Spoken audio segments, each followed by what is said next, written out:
ভূপৃষ্ঠের 4 ভাগের 3 ভাগ বা শতকরা 75 ভাগই জল। এর মধ্যে সুপেয় পানির ধারক এবং বাহক হিসেবে রয়েছে অসংখ্য হ্রদ, খাল, বিল এবং নদ নদী। বিস্ময়কর ব্যাপার হল, পৃথিবীতে বিদ্যমান মোট জলের শতকরা মাত্র 3 ভাগ এই সব জলাশয়ে সঞ্চিত রয়েছে। বাকি 97 ভাগ লবণাক্ত পানি হিসেবে বিভিন্ন সাগর ও মহাসাগরে বিদ্যমান। এই মহাসাগরগুলোর মধ্যে আটলান্টিক, প্রশান্ত এবং ভারত মহাসাগরের নাম বিশেষভাবে উল্লেখযোগ্য। বিস্তীর্ণ এই জলরাশিগুলো থেকে সৃষ্ট মৌসুমী বাতাস সুপ্রাচীনকাল থেকেই মানব সভ্যতার সম্প্রসারণে গুরুত্বপূর্ণ ভূমিকা পালন করে আসছে। এই মহাসাগরগুলোর মধ্যে আয়তনে প্রশান্ত মহাসাগর সবচেয়ে বড়, এই তথ্যটি অনেকেরই জানা রয়েছে। কিন্তু জানেন কি, প্রশান্ত মহাসাগর আয়তনে ভূপৃষ্ঠের মোট স্থলভাগের চাইতেও বড়? প্রশান্ত মহাসাগর সম্পর্কে আপনাদের বিস্তারিত জানাতে এই ভিডিওটি তৈরি করা হয়েছে। প্রিয় দর্শক, চলুন তবে আর দেরি না করে আদ্যপান্তর এই পর্বে প্রশান্ত মহাসাগর সম্পর্কে সেই তথ্যগুলো জেনে আসি।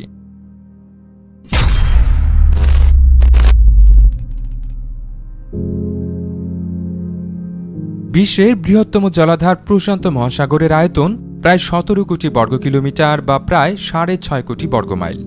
পৃথিবীর সব স্থলভাগের আয়তন যোগ করলে দাঁড়াবে প্রায় 15 কোটি বর্গ কিলোমিটার। অর্থাৎ পৃথিবীর মোট স্থলভাগের পুরোটাই প্রশান্ত মহাসাগরে ডুবিয়ে দেওয়া যাবে।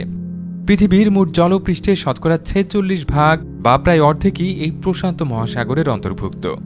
পূবে আমেরিকা এবং পশ্চিমে এশিয়া মহাদেশের মধ্যবর্তী পুরোটাই এই মহাসাগরের অংশ।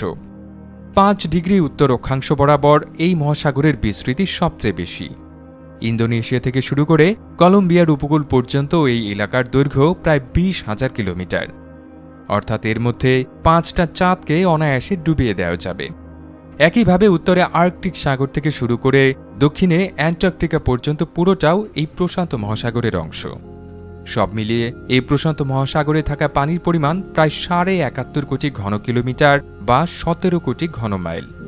এই পানির তাপমাত্রা মেরুর কাছে -1.4 ডিগ্রি সেলসিয়াস থেকে শুরু করে বিষুবীয় এলাকায় সর্বোচ্চ 30 ডিগ্রি সেলসিয়াস পর্যন্ত হতে পারে। তাপমাত্রার মতো প্রশান্ত মহাসাগরের পানির লবণাক্ততাও এলাকা ভেদে ভিন্ন হয়ে থাকে। বিজ্ঞানীদের গবেষণা অনুযায়ী এর লবণাক্ততা প্রতি 1000 অণুতে সর্বোচ্চ 37 থেকে শুরু করে 32 পর্যন্ত ওঠানামা করে থাকে। প্রাগৈতিহাসিক সময় থেকেই মানুষ প্রশান্ত মহাসাগর পাড়ি দিয়ে এসেছে। ধারণা করা হয় কমপক্ষে 45,000 বছর আগে প্রশান্ত মহাসাগরের কিছু অংশ পেরিয়েই ইন্দোনেশিয়া থেকে অস্ট্রেলিয়ায় পদার্পণ করেছিল মানুষ। খ্রিস্টপূর্ব 3000 সাল নাগাদ তাইওয়ানের অধিবাসীরা এই মহাসাগর পাড়ি দিয়ে ফিলিপাইন, ইন্দোনেশিয়া এবং মাদাগাস্কারের অধিবাসীদের সাথে ব্যবসা বাণিজ্য করার নজির রয়েছে। ধীরে ধীরে সামুদ্রিক এই বাণিজ্য পথ আফ্রিকার মোজাম্বিক থেকে জাপান পর্যন্ত বিস্তৃতি লাভ করে। প্রশান্ত মহাসাগর বা প্যাসিফিক ওশানের নাম রেখেছিলেন পর্তুগালের অভিযাত্রী ফার্দিনান্দ ডি ম্যাজেলান। 1521 সালে দক্ষিণ আমেরিকার সর্বদক্ষিণ প্রান্ত পেরিয়ে তার নৌবহর এই মহাসাগরে অবতীর্ণ হয়েছিল।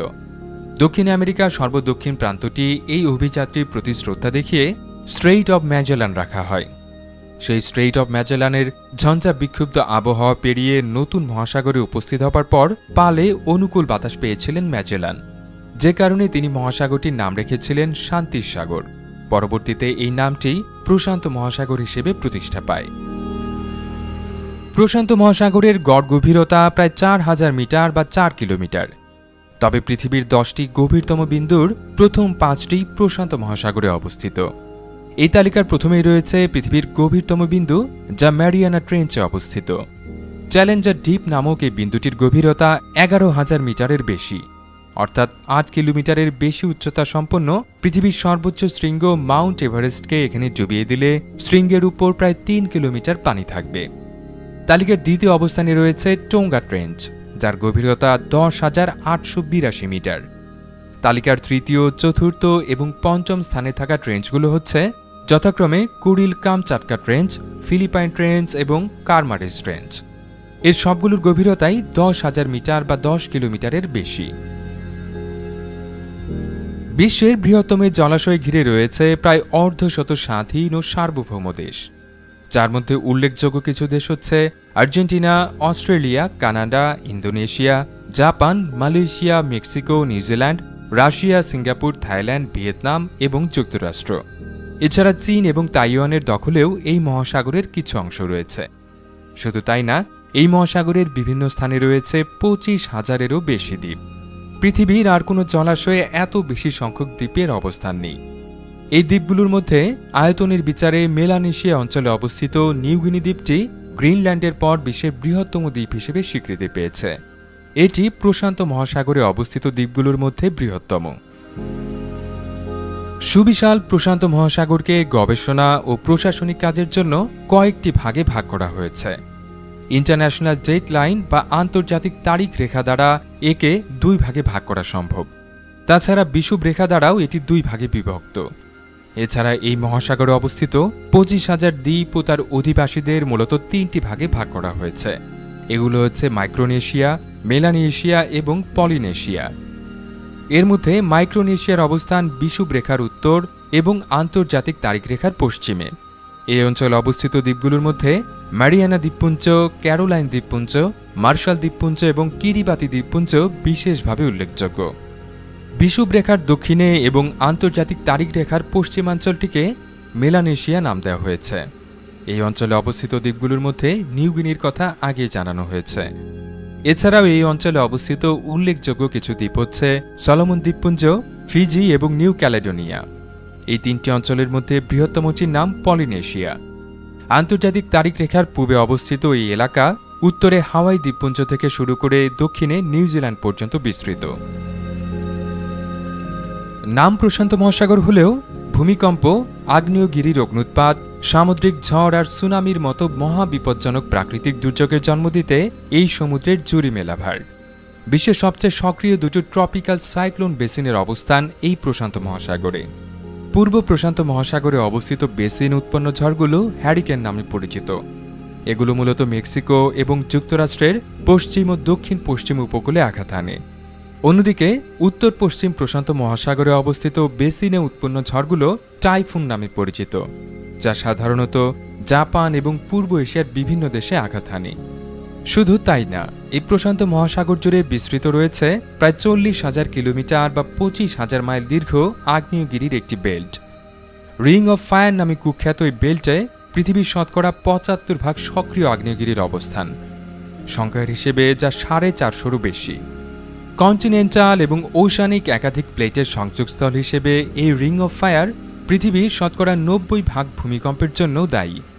এর পাশাপাশি প্রশান্ত মহাসাগরের জলপৃষ্ঠের তাপমাত্রার তারতম্যের কারণে এল নিনিও এবং লা নিনিয়া নামক 2টি ঘটনা ঘটে থাকে, যার ফলে বিভিন্ন অঞ্চলে দীর্ঘমেয়াদী খরা বা অতিবৃষ্টির ভোগান্তি সহ্য করে বিশ্ববাসী। প্লেট টেকটনিক প্রক্রিয়ার কারণে এই প্রশান্ত মহাসাগরের 3 প্রান্ত কিন্তু প্রতি বছর গড়ে 2.5 সেন্টিমিটার বা 1 ইঞ্চি করে সংকুচিত হচ্ছে। অর্থাৎ প্রতি 2 বছরে প্রশান্ত মহাসাগর গড়ে 1 বর্গ কিলোমিটার করে ছোট হয়ে আসছে। এর বিপরীতে অবশ্য আটলান্টিক মহাসাগরের আয়তন প্রতি বছর একটু একটু করে বৃদ্ধি পাচ্ছে। পৃথিবীর বৃহত্তম মহাসাগরের জীব বৈচিত্র্যের পরিমাণও বিশ্বের সর্বোচ্চ, অর্থাৎ বিশ্বের সর্বোচ্চ সংখ্যক সামুদ্রিক জীব এই প্রশান্ত মহাসাগরেই বসবাস করে। এর মধ্যে রয়েছে বাহারি সব প্রজাতির স্কুইড এবং অক্টোপাস, যার মধ্যে গভীর সমুদ্রে বসবাসকারী জায়ান্ট স্কুইডের কথা বিশেষভাবে উল্লেখযোগ্য। আর আছে নানা প্রজাতির তিমি, হাঙর, টুনা, সার্ডিন আর ম্যান্টিস রের মতো অসংখ্য প্রজাতির জীব। আটকে ওঠার মতো তথ্য হচ্ছে, সারা বিশ্বে প্রতি বছর যত সামুদ্রিক মাছ শিকার করা হয়ে থাকে তার শতকরা 70% এই প্রশান্ত মহাসাগর থেকে সংগ্রহ করা হয়। সাধারণ জীববৈচিত্র্যের পাশাপাশি প্রশান্ত মহাসাগরের বিভিন্ন এলাকা প্রবাল দিয়ে তৈরি কোরাল রিফের কারণে বিখ্যাত। বিশ্বের সর্বোচ্চ সংখ্যক কোরাল রিফের অবস্থানও এই প্রশান্ত মহাসাগরেই। বিজ্ঞানীরা এই কোরাল রিফগুলোকে সামুদ্রিক জীববৈচিত্র্যের সমৃদ্ধতম ভাণ্ডার হিসেবে আখ্যা দিয়েছেন। এসব কোরাল রিফের মধ্যে অস্ট্রেলিয়ার উপকূলবর্তী গ্রেট ব্যারিয়ার রিফ বিশেষভাবে উল্লেখযোগ্য। বিশ্বব্যাপী জলবায়ু পরিবর্তনের প্রভাবে ক্ষতিগ্রস্ত হচ্ছে এই প্রশান্ত মহাসাগরও। বিজ্ঞানীদের গবেষণা অনুযায়ী জলবায়ু পরিবর্তনের কারণে এই জলরাশির 3 ধরনের ক্ষতি হচ্ছে। প্রথমত, জলবায়ু পরিবর্তনের মূল কারণগুলোর একটি পৃথিবীর বায়ুমণ্ডলে গ্রিন হাউস গ্যাসের মাত্রা বেড়ে যাওয়া। মিথেন এবং কার্বন ডাইঅক্সাইড ও কার্বন মনোক্সাইডের মতো এসব গ্যাস সমুদ্রের পানিতে দ্রবীভূত হয়ে কার্বনিক অ্যাসিডের মতো বিভিন্ন অ্যাসিডে পরিণত হয়, যার ফলে পানির পিএইচ মাত্রা আশঙ্কাজনকভাবে হ্রাস পায়। এর ধারাবাহিকতায় শামুক, ঝিনুক এবং শেলফিশের মতো প্রজাতিগুলোর দেহের বহিরাবরণ নিম্ন পিএইচ সম্পন্ন পানিতে দ্রবীভূত হয়ে যায়, ফলে জীবগুলোর গণহারে মৃত্যু ঘটে। সম্প্রতি অস্ট্রেলিয়ার গ্রেট ব্যারিয়ার রিফ সাদা হয়ে যাওয়ার নেপথ্য কারণও এটি ছিল। দ্বিতীয় ক্ষতিটি হয় বৈশ্বিক উষ্ণায়নের ফলে সমুদ্রের পানির গড় তাপমাত্রা বৃদ্ধি পাওয়ার কারণে। এর ফলে অনেক সামুদ্রিক জীবের পক্ষে বংশবিস্তার সম্ভব হয়ে ওঠে না, যার ধারাবাহিকতায় প্রজাতিটি বিলুপ্ত হয়ে যেতে পারে। আর তৃতীয় ক্ষতিটি হচ্ছে বিভিন্ন হিমবাহ এবং দুই মেরুর বরফ গলে যাবার কারণে প্রশান্ত মহাসাগরের সমুদ্রপৃষ্ঠের উচ্চতা ক্রমেই বেড়ে চলেছে। বিজ্ঞানীদের হিসেবে কিছু এলাকায় এই বৃদ্ধির হার স্বাভাবিক হারের দ্বিগুণেরও বেশি। এর কারণে উপকূলবর্তী জীববৈচিত্র্য এবং উপকূলে বসবাসরত জনপদ সবই হুমকির মুখে পড়ছে।